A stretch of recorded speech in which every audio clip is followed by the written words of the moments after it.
Yeah. So to make this more valuable for you guys, like who are you primarily selling to? Are we talking e-com, SaaS, startup, local business? Like what's the typical ideal like customer for you guys? Yeah, that's a good question. I would say most of them are probably any. I don't think anyone here is really centered on a one specific like niche itself. We can either start local service because that's probably the easiest client to get, or we can go if we want to be a little harder on the e-com side because I know some people here want to get into that space. Absolutely.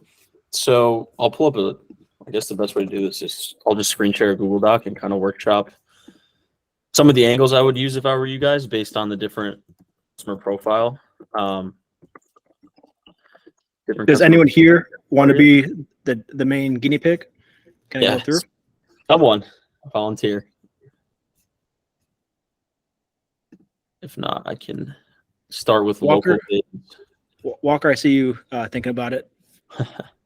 Yeah, I mean, whatever works, but I don't have a specific niche. I'm just not doing local business. Fuck the local business. It's e-com is probably the best. It's probably the best. It's probably the easiest for you all to get results with Google Ads in the first place anyway. Cool. Alrighty. So basically there's a couple ways to go about, pitching an e-com brand over cold email. Like number one, it's either going to be you go hard on the fact that they're ranking lower on Google than their competitors. Like, oh, I noticed that X and Y were, outranking you for certain keywords.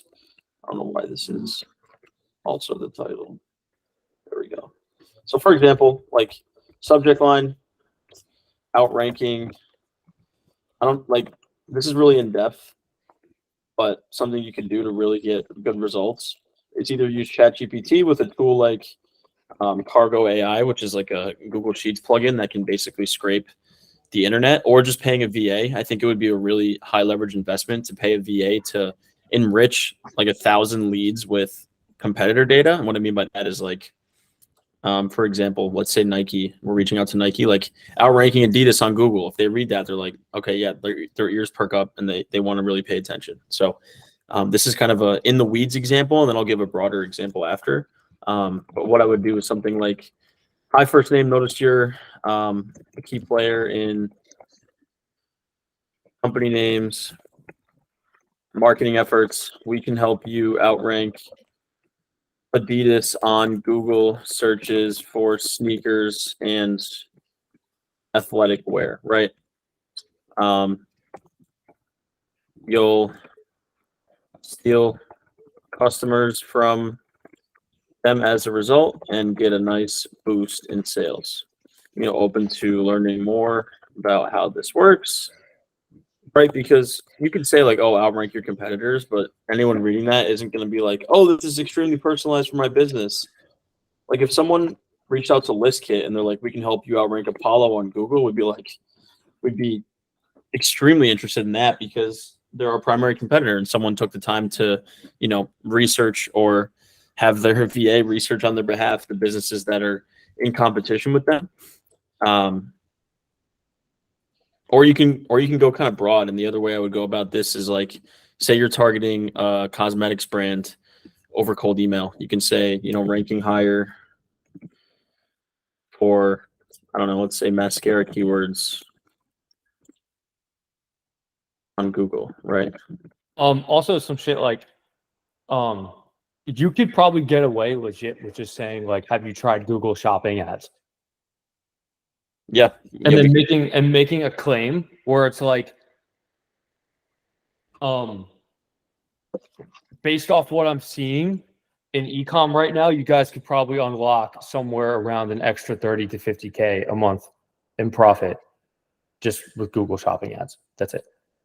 Yeah, especially if you notice they're spending a lot on Facebook and very limited on the Google Ads library. If you look at that spy tool for that, that'd be an easy way into the door. If they're already, spending a good amount on Facebook, but they have nothing in Google, easy way into the door.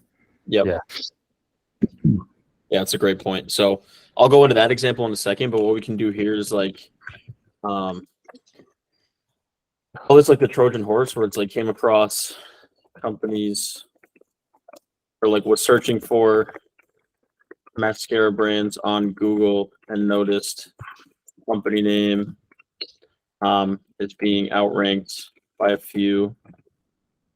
other brands, right? We can help you rank at the top of Google for mascara brands or for mascara keyword searches with our Google growth strategy, right? We even guarantee you'll rank at the top of Google within, 90 days, or else you don't pay, right? And I mean, I'm not the most, obviously Collin is a million times more qualified on Google ads than me, Collin. So correct me if I'm wrong, but Google ads you rank at the top of the search for the paid spot, correct? Or is that a little bit different? Correct. At the most basic level, yes. Okay. Yeah. So I kind of frame this almost as SEO where you're ranking higher, but you're just doing it with ads. And then if you guys have seen my Twitter threads, you already know I love the Loom video pitch. So I'll go with mind if I share a quick video explaining how our process works. And the reason I pitch a video here is because number one, e-com brands are getting hit up dozens, if not hundreds of times a day by people. Can I get on the call? Can I get on the phone with you? Right? They're asking. In this case, we want to give them something, right? You want to share a video with them that's so valuable that they could walk away and implement it into their business right away.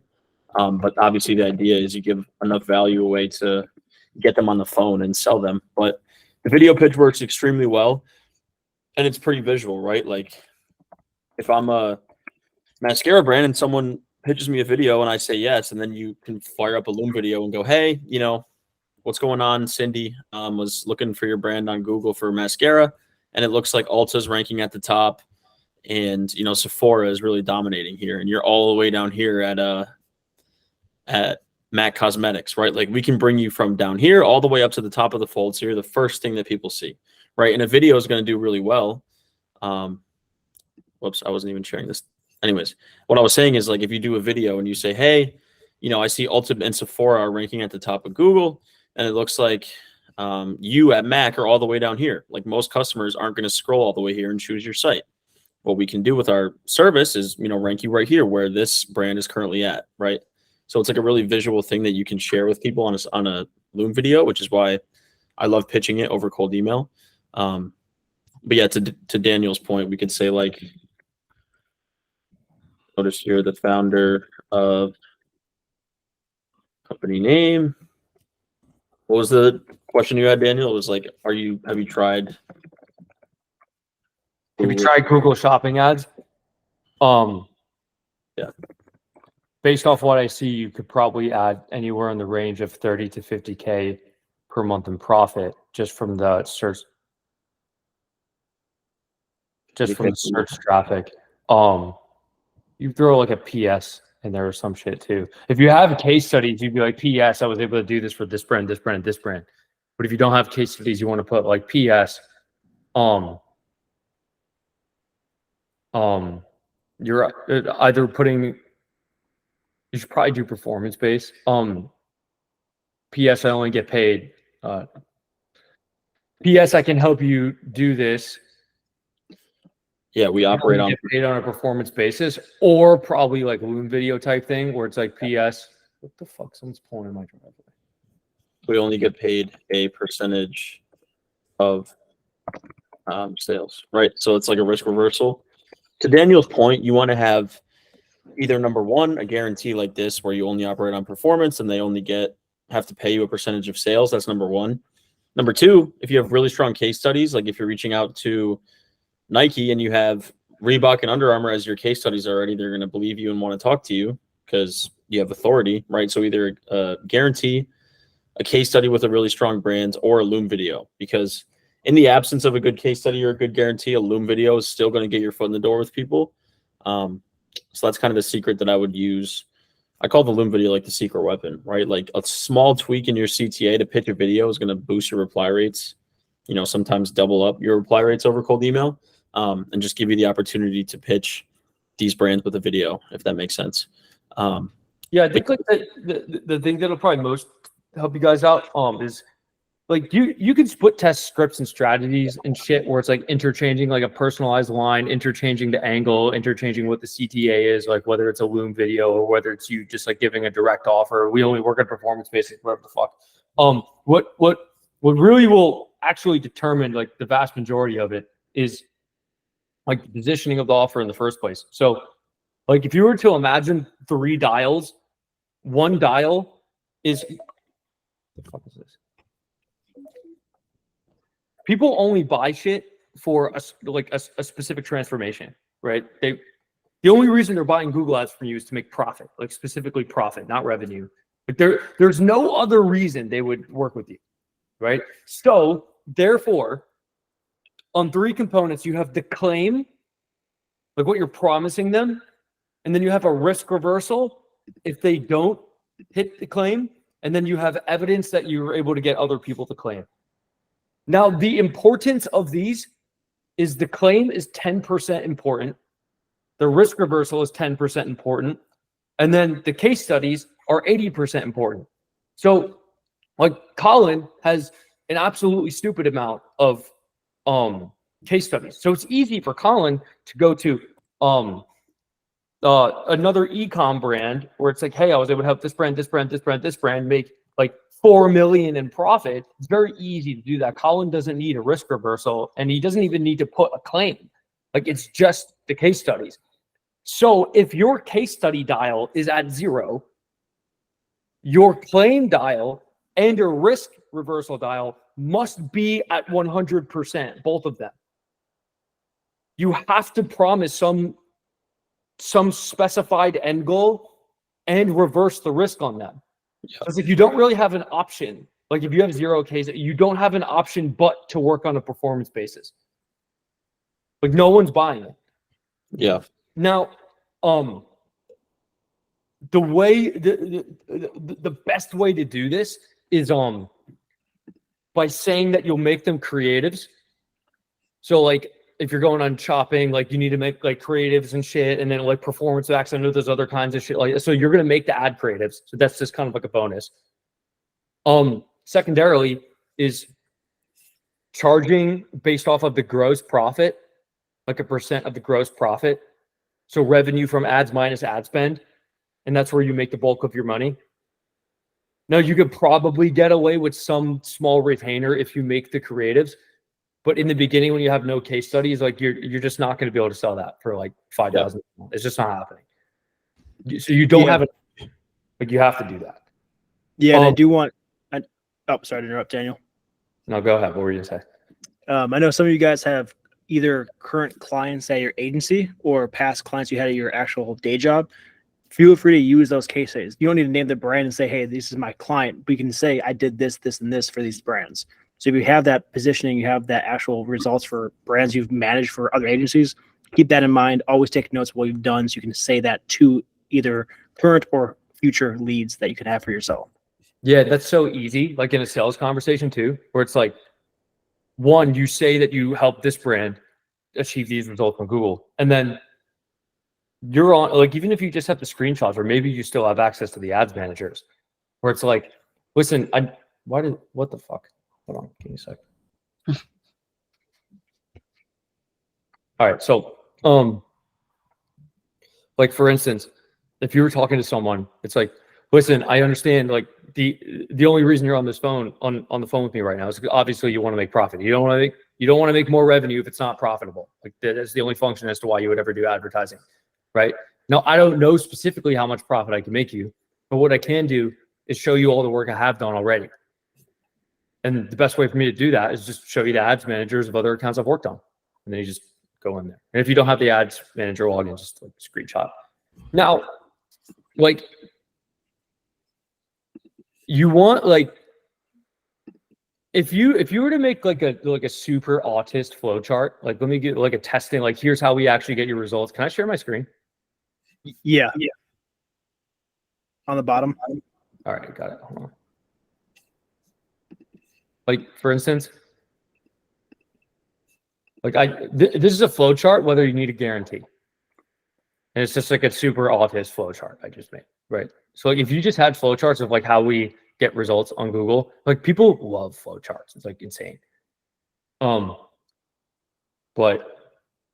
let me kind of go to I'm going to show you this. And a quick note while he's searching for that, on those Loom videos that you guys will CTA, that's a great chance to also share current client results if you have any clients with yourself or their agency job and have that MCC still available to show. Obviously, don't show personal information if you don't have to, but that's an easy way to show on the Loom video, showcase your positioning and authority there. Yeah, so like if you were to sit here and if you, Christian, I don't know what your take on this is, but like if you have case studies, you should almost 100% of the time use that as the angle in your cold emails. Just every time. For the most part, yeah. Like if you have a case, you have to use it because it's just almost 100% of the time going to be the highest performing angle. If you don't have them, you got to go a little more value based. Like I can send you a Loom video breaking down exactly what you guys should do to unlock all of this profit, right? And what you do in a Loom video though is you give them sufficient enough information to where they otherwise could go do it themselves. Yeah, like they could do it, but they won't. Qualified prospect won't. They're too busy. Value proposition is you work on a performance basis and you make the creatives for them. That specific thing right there is actually very important. Like when I'm saying making the creatives for that's so important because a lot of the reason people don't advertise is because they don't like you quite literally need to be creative, like make creatives. So if you just outsource that logistical intensity from them and transfer it onto yourself, this is a better value proposition. Yeah. Yeah. And the best of both worlds is you say, hey, we can help you, boost your sales 15% with our Google conversion system. We just did this for XYZ and I have the same blueprint for you. Mind if I share a video explaining how I would do that? So you're like merging the case study into the video pitch. But yeah, I want to go through real quick, just go through ListKit and kind of show you guys what it would look like to actually build a list of, prospects to reach out to. So similar to Apollo or any other tool on the marketplace for data, ListKit is, you build your filter on the left, the search will populate on the right, and then you can export from there. So for example, we have predefined filters already on ListKit based on like the 4 most common searches: ecom, SaaS, agency, online course, right? Those are typically the 4, power groups, I would say, of like the searches that people build the most. So here we have, decision makers at ecom, already have all of the technologies and the job titles built into the search because it's pre-built. All you have to do is add keywords. For example, like let's say we want to target a mascara brand like I was talking about earlier. We have to get rid of,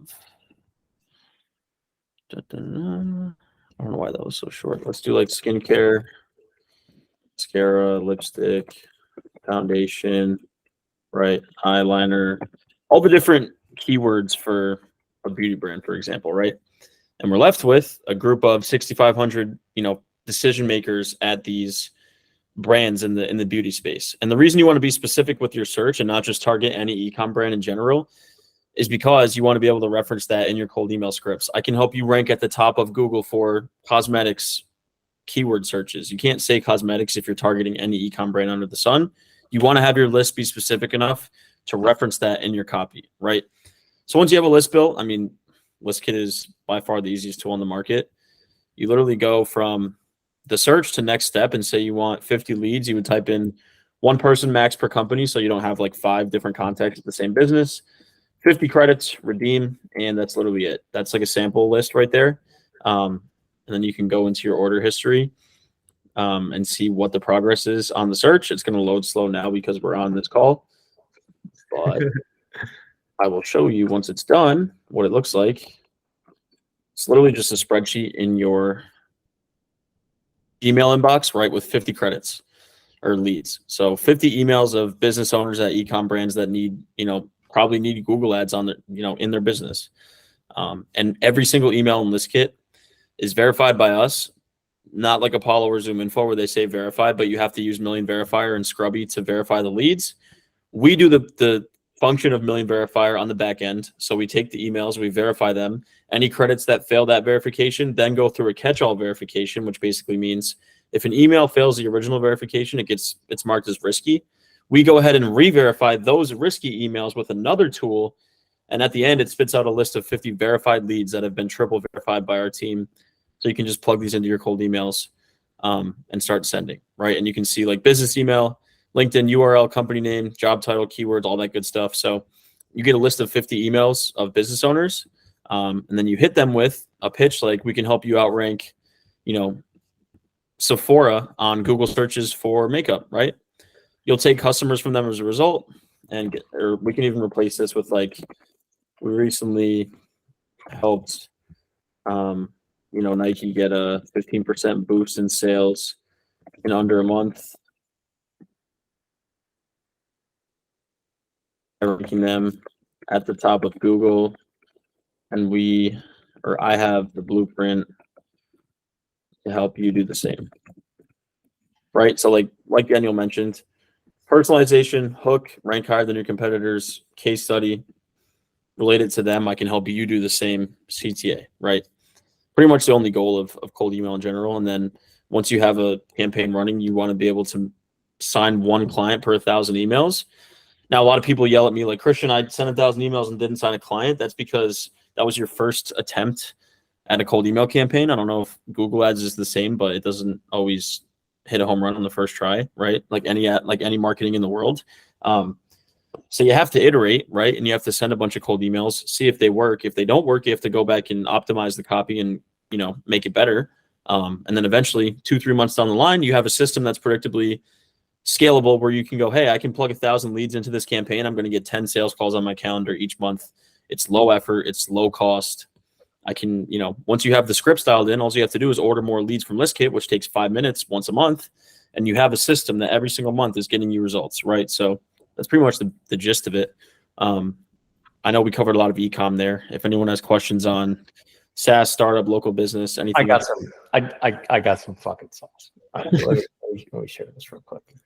If you were to go into the keyword planner, and I'm using eyeliner as an example, right? So 74,000 monthly searches for eyeliner specifically.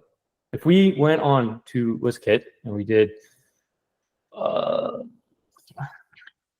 Shopify, I'm going to click every iteration that you can conceivably have of Shopify.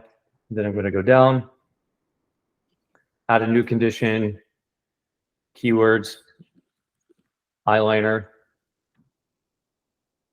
and then people, job title, let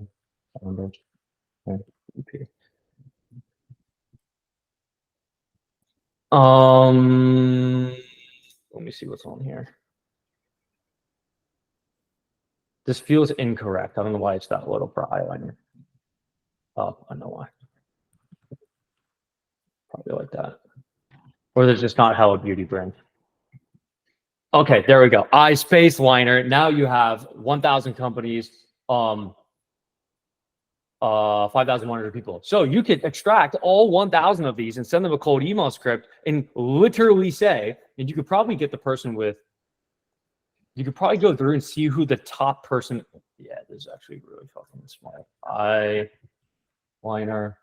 Who comes up first organically? It's Sephora. All right. So now you can literally approach them and be like, "Hey, name. This is the whole fucking cold email script. Hey, name. Sephora is ranking #1 for eyeliner. I know you also sell eyeliner, and it has 74,000 search results. And if you make a Google Shopping campaign that shows the images, and you can even throw in some UGC ads, you can probably capture a significant portion of that search traffic. Is that something you'd be interested in learning more about? I can send you a quick video on how to do it.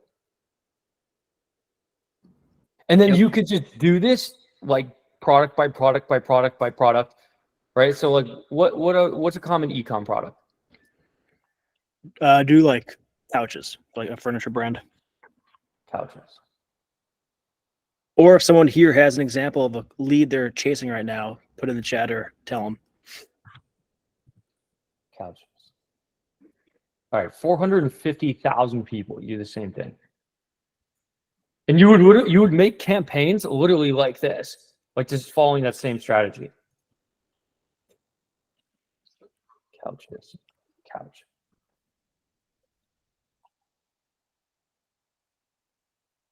$54 companies.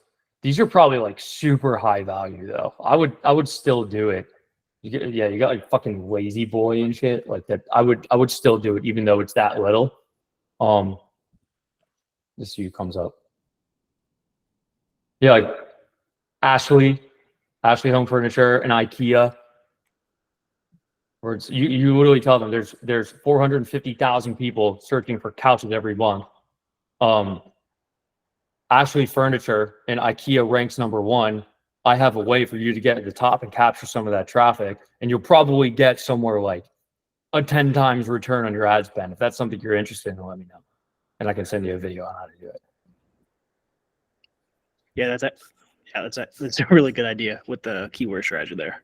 That would, and you just go product by product by product by product by product, and you just make campaigns for shit tons of different kinds of products, and that's to the point where it's that's a level of personalization where it's inconceivable that it's automated.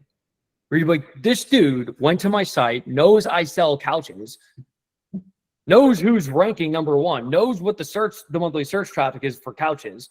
It's like it's inconceivable that's automated. That there's like, even though there's no direct personalization, it's like sufficient combination of merge fields to where it's like, yeah, that makes a lot of sense. Yeah. Christian, when you start testing like a new campaign, how many emails do you usually send before you, with follow-ups included, before you kind of change your scripts, change your main angle? Yeah, I usually contact 1,000 leads.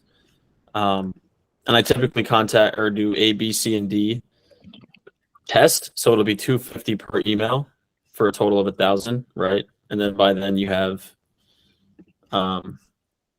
enough sample size to say, okay, 1A, we're like either I got results, let's see which angle got me the results, or I didn't really get much, I have to optimize. But 1,000 leads is typically enough of a sample size to go out and say, okay, this is what I need to fix to get things back on track, right? So Got it. Do you ever tell like your clients at your agency to like go one up and go to like LinkedIn for like a personal message as well, if you have that much deep like information on them, like with Daniel's strategy, the keyword stuff, or not really? If it was that small of a TAM, yeah, you get the LinkedIn URLs from ListKit anyway. But if it was that small of a TAM, like if you were to land one of those people, like you land fucking Lazy Boy, it's like you're probably gonna make like a couple $100,000 a year from them. Yeah, at least. Yeah. So yeah, it's worth the effort then if they're that large. Yep. Yeah, I would just say if like Daniel was saying, if the addressable market isn't that big, you want to hit them with LinkedIn, cold call, cold email, every step of the way. But if it is a big TAM, I'm not saying get lazy, but you can send more emails and just focus on volume. So it really depends on your situation. But then again, if you have the free time and you're looking for your first few clients, I would claw my way to sign them with anything I could do. Yeah. Cold call, cold email, Yellow Books, Reddit, Yelp, like whatever the hell you have to do to get a client, I would go out and do it. Right. So yeah. Marco, yes. Really awesome stuff, guys. I have a question. So you mentioned the CTA being a Loom video for like a quick audit of their site or something like that. How does VSL play into cold email? If you, like, for example, send, like if you reference a VSL in the cold email for the potential client to check out on your site, or you don't do that?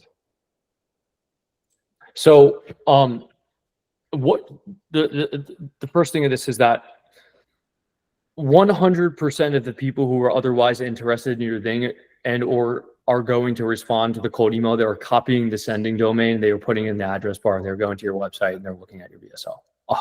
Like 99% of the time that's happening, even if you don't put a link inside of the cold email. Secondarily, if your CTA is a Loom, you're not sending them your VSL. You're like manually, like quite literally manually making a Loom that is specific to them. So like if we were to take it, for instance, like if you were to email like 10,000 people, it'd cost you like $800 probably with all the domains and everything like that. And you'd probably get something like positive response rate, Christian, probably like So the Loom videos, 3 to 5% probably. yeah, but I mean, let's just put 2. That's 200 leads, right? So cost per lead is literally $4. It would be roughly 25 times to 30, like no, ads probably the cost per lead would probably be like 10 times to 15 times more expensive if you're using something like YouTube ads, right? So with cold email, because it is so significantly cheaper with capital, it is significantly more expensive with labor. So you have to quite literally sit there and like make manual looms to people if that's your CTA. And that's a totally reasonable thing to require of you in a cold email campaign when you're spending that little money. You see what I mean? Yep. Yeah. Yeah, that's probably Would you- Go ahead. Would you, when you do cold email, do you have any VSL kind of structures that you try to follow on your main site if people go back to your site in the email process, or just a standard VSL with, nothing special about it? Oh, so in terms of the VSL, I think this is the most useful thing to just to house on your website. So we have a placement offer, and like what we were doing with the placement offer was we kind of just made like a general 5-6 minute VSL that like explain you don't have to use an agency or whatever. Like it's very standard. And it was we were getting to the calls. It was like a difficult sale because like there just wasn't enough info given. So I had the sales team, they recorded other calls, and I listened to the calls, and I sat and I took a piece of paper, a note card, and I'll just write the questions down that someone had on one of the calls. And it came to about like, and every time a question was repeated on a different call, I just put a tally next to it. And then at the end of watching a shit ton of calls, I just have a bunch of note cards with questions and then tallies next to them. And then I just put those questions in descending order of the frequency with which they were asked. And then in the VSL, all I do is answer the questions in the descending order that they were asked. And it just worked hilariously well. So like Collin, I have a cold traffic, completely cold traffic YouTube ad campaign for the placement offer right now. It's getting $80 to $90 qualified calls. And I'm considering qualified as people who make $8,000 per month or more. And it's getting those people to book a call for $80 to $90 each, which is wildly good. Yeah. Collin, I'm sure you know, like an average kind of, what is it, like $200 to $400 per book call? For that kind of qualification, yes. Yeah, it's so wildly good, like disgustingly good. And if I look at the funnel, like the rate with which people get to that sales page and book calls is just fucking astounding, because it's like I'm reading their mind in the VSL. I literally am doing that. So like what you put on a VSL is just what would otherwise go on a sales call in the first place. Because you're just trying to morph the sales call as close to an order taking call as possible.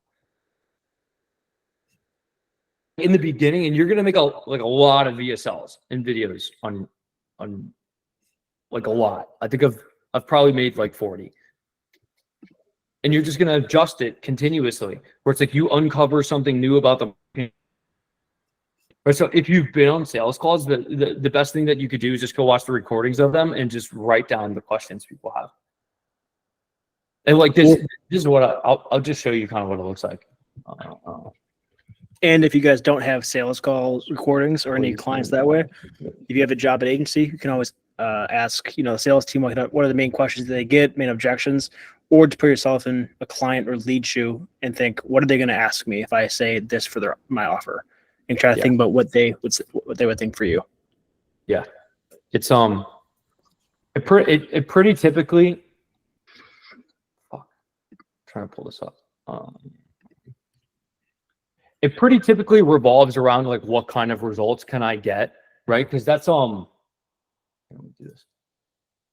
Because that's like the thing that people lack in their stuff. Like, for instance, I have a client in Client Extension who's selling Google Ads and SEO as a service. And he's like, I can't close anyone. And I'm like, okay, let me go to your site. And like his claim is like 100K to 300K per year in revenue. And I'm like, dude, no one cares how much revenue. You can make up 300, you can make them $1 million. If they spend $1 million in ads, it's not worth it. What is the profit? Right? Now, the best way can help you understand that is like a while ago, I was trying to find someone who was like really profitably running Twitter ads. I was like, someone's got to have something. So I'm on YouTube. I'm searching up like Twitter ads walkthroughs, and there's a bunch of videos. People are like, Twitter ads are crazy. Look at these stats. I go in the video and they're like, I'm getting 1 cent a click, and they never reveal what the ROAS is ever. And every single comment is, what's the return on ad spend? What's the return on ad spend? And there's like 10 of these videos. Every single comment and every single one of them is, what is the return on ad spend? And that's exactly what your clients are asking as well. What is the return on ad spend? And if you don't reveal stuff like that, or just bare minimum, give them a range of what is conceivably possible, they will just leave the video, exactly like what I did. Because I didn't even have to watch the YouTube video. All I wanted to know was, what is the return on ad spend? I go into the comments, it doesn't show the return on ad spend, so I just leave the video and don't watch it. Because they didn't reveal that. So like I'm leaving. Right? So it typically works out to kind of like this structure. Like these are normally the kinds of questions that people ask. So this is my VSL for the placement. The first question, the first thing I answer is the expected ROI and results you can get. It's the first, because that was the most common question. What is a typical return on investment? It's the first question anybody has ever, right? And then if you pass that check, then they're going to ask how it's done. And then every question after that is like a follow-up question onto the structure of how you fulfill it. And like, well, what if this happened? What's the communication look like? You have to pass that check first. The expected ROI and results you can get. Not amount of revenue. Look, what is the return that you can get from this? And then that's pretty much it. That was a great breakdown. Thank you. Christian, I'm sure a lot of replies, I think thinking back to when I tried cold email, if they asked, what's the price? So like a reply like that, where they ask you, I guess, what you charge, kind of you're labeled as a commodity to them. What would you recommend doing back to that? Yeah, so anytime I get a pricing question over a cold email, all you have to do is follow this exact template, and I can pull it up on a Twitter video, because I've recorded a video going over this exact thing. Basically, all you want to do is don't give them the price and instead push it to a call. And the basic guideline for that is something like, hey, Christian, appreciate the response. In terms of pricing, our packages are flexible and dynamic based on your needs and your current, ability to scale your brand. Instead of wasting a lot of time going back and forth over email, the best next step is a 14-minute call, right? Or a 9-minute call to discuss a package that fits your needs. How does tomorrow or Friday work for that call, right? So I'll just share this video real quick with you guys that I made. Thank you. So for this example, the classic pricing objection in a cold email conversation. Now, you've probably had to overcome, makes it a necessity and demands it, do not service the way, right? So it really depends on your specific preferences, which is why I always default to getting on an intro call. That way we can talk through it and create a custom plan that makes sense for your business, right? Basically along those guidelines, where you don't want to actually give them your pricing, because they're either going to say too expensive, not doing it, or too cheap, you're not legitimate. There's never really a middle ground where they're like, oh, cool, $3,000 a month. That's exactly what I was looking for. Like, that doesn't really happen. So to avoid that, don't state your pricing and just say, our pricing is dynamic based on your needs. That's why I default to a quick call, so we're not wasting time. How does 12 minutes on your calendar work, tomorrow or Wednesday? And suggest very specific dates and times. How does tomorrow at 2 p.m. or Wednesday at 2 p.m. Eastern work on your end? And then if they say yes, you just book them in. So there's no friction on their ends. They're just on your calendar, just like that. You have a call booked, right? That's pretty much the same with any inbox management over cold email. You don't want to have a lot of friction. You want to make it as easy as possible for them to say, yes, tomorrow at 2 works great. Let's talk then, right? And then you send them the calendar invite and set up everything, right? Got it. Thank you. It's normally gonna be smaller companies who give you price objections like that in the first place. But like secondarily, you could always inject some shit where it's like, the pricing is dynamic. It's going to be completely based off your needs, but in general, we like to keep it somewhere around like 1/10 to 1/8 the profit that we're able to generate you every month. Yeah, something like that. Yeah, thank you. What's software-wise for prospecting? I know ListKit is what you guys talked about. Yep. So it's a great tool. What for actually sending the emails do you recommend software-wise? Yeah, so we recommend SmartLead. Reason being is because number one, it's the best tool on the market, and then selfishly, we have a partnership with SmartLead through ListKit. So right here, as you guys can see, let's say we go to the order that we made. Let's refresh this. It should be done, right? So we made the order for the 50 cosmetics brands. We have the leads here. The old-fashioned way with Apollo is you have to export the credits one at a time, clean the list, put it through a verification, catch all, clean up the spreadsheet, and then plug it into your tool. With ListKit, we partner with SmartLead. So number one, you can make a campaign in the sending tool from ListKit and then add the leads to SmartLead. So for example, let's do Collin call example, right? Create the campaign, save it in ListKit. I'm doing this inside ListKit. Now when we go to SmartLead, you're going to see that there is a campaign created called Collin call example. We didn't do anything inside SmartLead. It was all inside ListKit. I forgot to switch the tab over. Now we're in SmartLead. The campaign is set up here, right? We didn't touch SmartLead at all. We did it all inside ListKit. So once the campaign is made, we can add the leads directly from ListKit to SmartLead using this API, right? Select the campaign we want to move the 50 leads to, save the changes, send to SmartLead, right?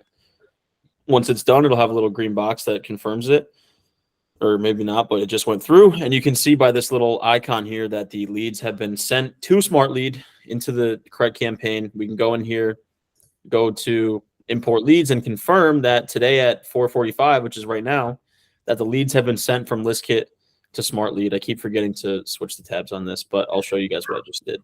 Right, so I zap the leads from ListKit to SmartLead. I go into SmartLead to confirm.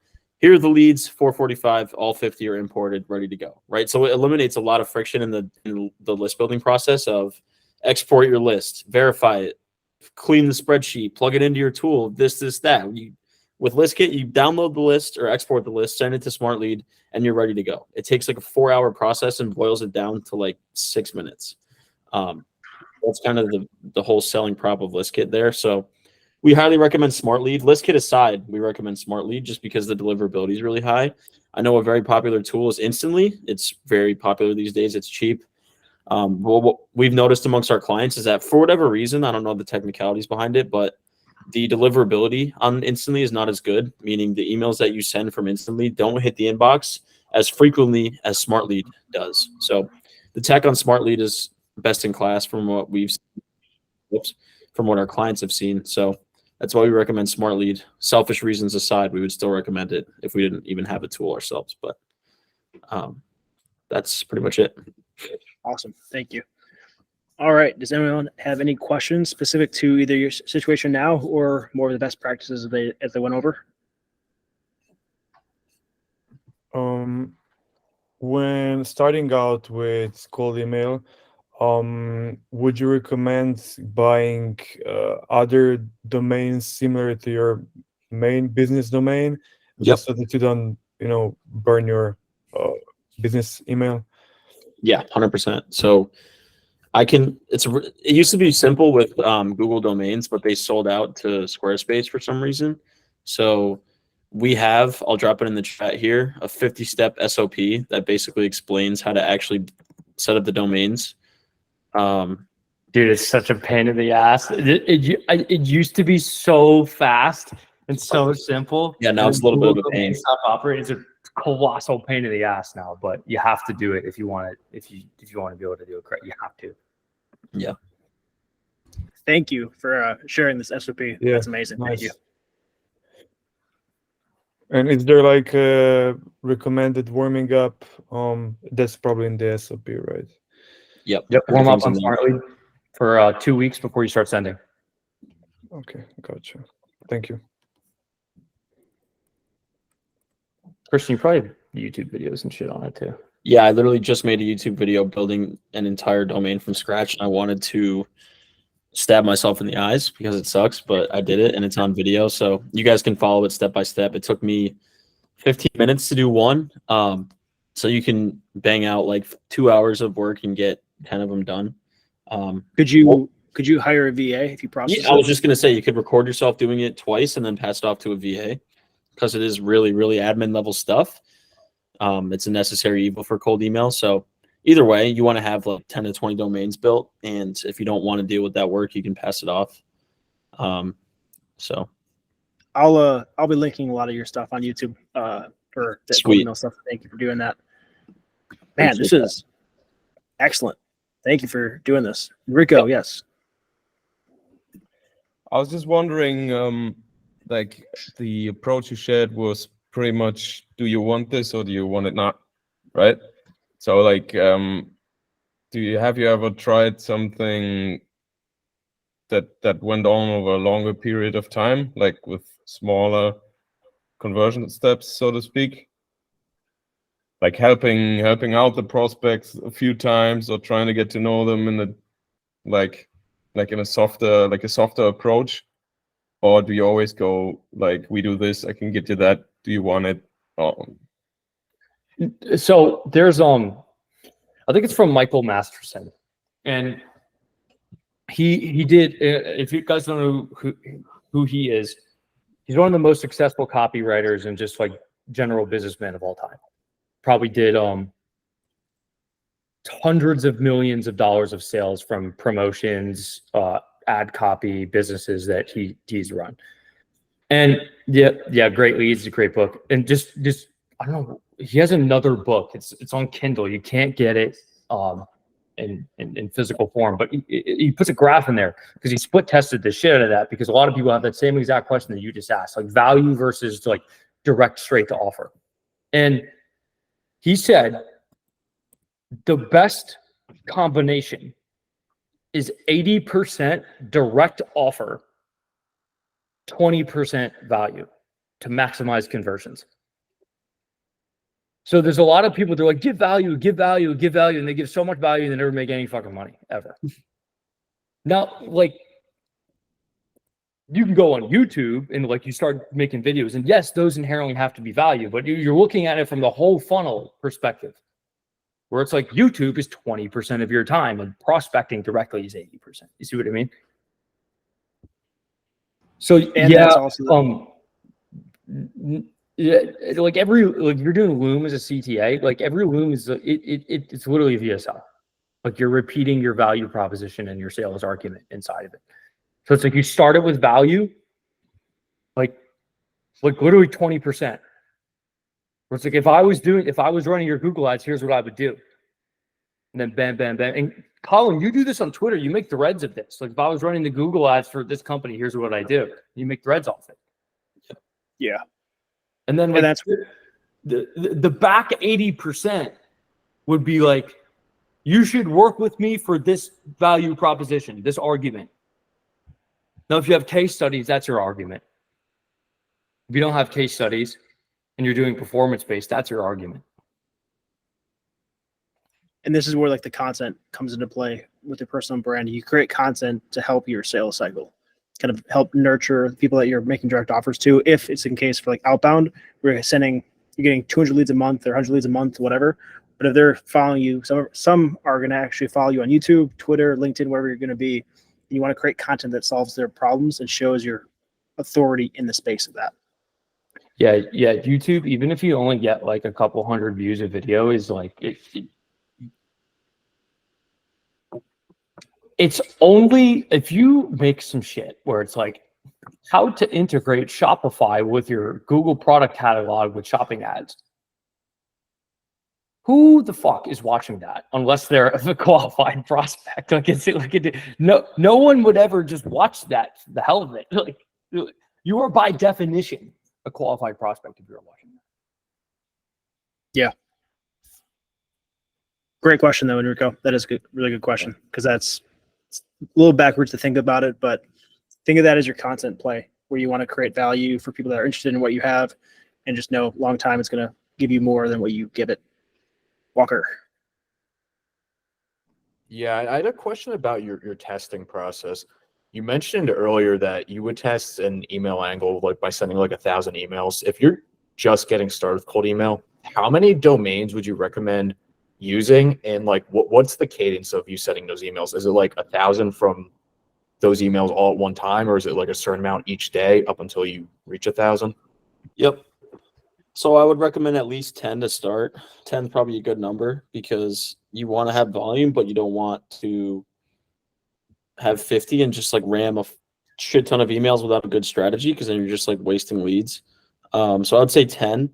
And then the way it works is you can send up to 40 emails per day per domain, which means if you have 10 domains at the peak, once they're warmed up, you're sending 400 a day across all 10 boxes, 40 a piece, right? And then, 400 a day, granted, it takes a month to ramp up because you have to warm up your domains. Once you hit that full sending volume, you can hit up 1,000 people every 3 days. So you can get really good feedback on how your campaigns are going. And what I'll say, like that, so say you start a domain from scratch tomorrow, you start warming it up, you send 5 emails per day per domain for a week, and then you ramp it to 10 and then 20, and then you cap it out at 40. And then once you're at the 40, like I said, you're getting really good volume out there, and you can iterate pretty quickly because you have the data.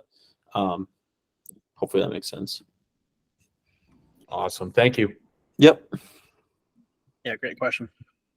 Does anyone else have any more questions? All right. Well, guys, Christian, Daniel, thank you so much for doing this training. That was very, very good. Thank you for sharing everything. I'll link everything in Slack for everyone, and also include that SOP for the getting domain set up. That's killer. Thank you for sharing that, because that does fucking suck. Yep. Yeah. If you guys have any questions for cold email, follow Christian. If you have any questions about fucking marketing, follow Daniel. And if you guys are in Tampa, end of the month, I would try to get to the client session event. It's gonna be sick, and I'll include that link as well if anyone wants to go to that in Slack as well. Yeah, thank you guys. Any last words of wisdom? Yeah, one last thing. If you guys want to try out ListKit, either drop me a message or Collin a message and he'll relay it, but we can give you 50 free leads to try out. So if you want I want 50 cosmetics brand owners, as a sample to see how the data is, I will build that for you and send it to you free of charge, and then you can test it out for yourself. So damn, thank you. Nice. All right. Well, thank you guys. Appreciate you. Peace, lads. Thank you. take care.